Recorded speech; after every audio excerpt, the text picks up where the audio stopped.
alisema kweli mbele ya mfalme Herode, huyo mwanamke wewe uliye naye si halali wewe kuishi naye. Umuache mke wa ndugu yako uwe salama. Sema kweli, hata kifo kije mbele yako. Usiogope, sema kweli, kama Yohana Mbatizaji alivyoisema kweli mbele ya mfalme Herode. Huyo mwanamke wewe uliye naye si halali wewe kuishi naye. Umuache mke wa ndugu yako uwe salama.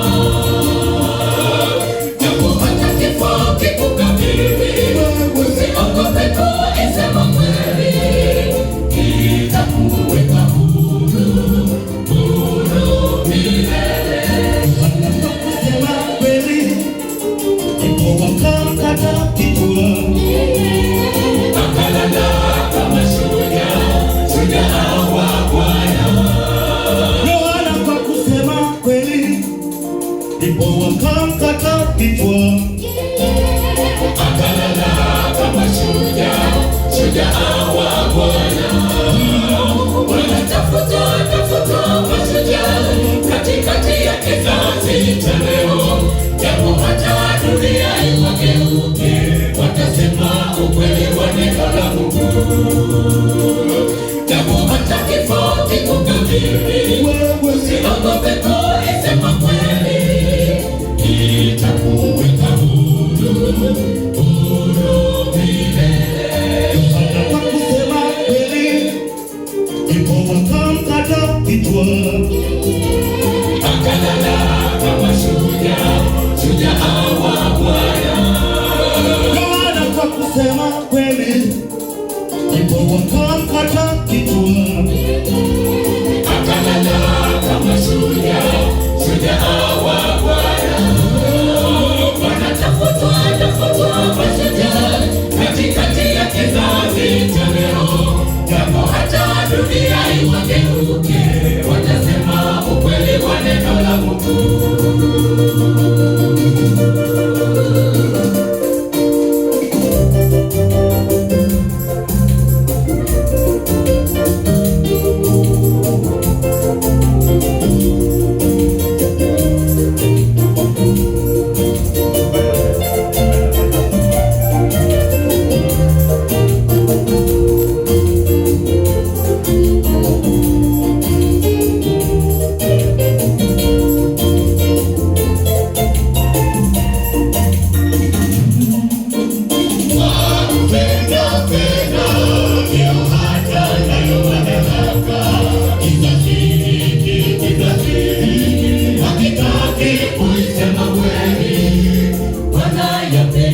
Maisha yao kuliko kusema kweli ya neno la Mungu. Tazameni mtu wa Mungu Yohana, hata katikati ya wenye mamlaka akiyafunua maovu yao, hakuogopa. Kwa kupenda vyeo hata nayo madaraka, kizazi hiki hakitaki kuisema kweli. Wanayapenda maisha yao kuliko kusema kweli ya neno la Mungu. Tazameni mtu wa Mungu Yohana, hata katikati ya wenye mamlaka aliyafunua maovu yao, hakuogopa. Japo hata kifo kikukabili, usiogope kuisema kweli, itakuweka huru milele. Yohana kwa kusema kweli, ndipo wakamkata kichwa, Akalala kama shujaa wa Bwana. Yohana kwa kusema kweli, ndipo wakamkata kichwa, Akalala kama shujaa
kama shujaa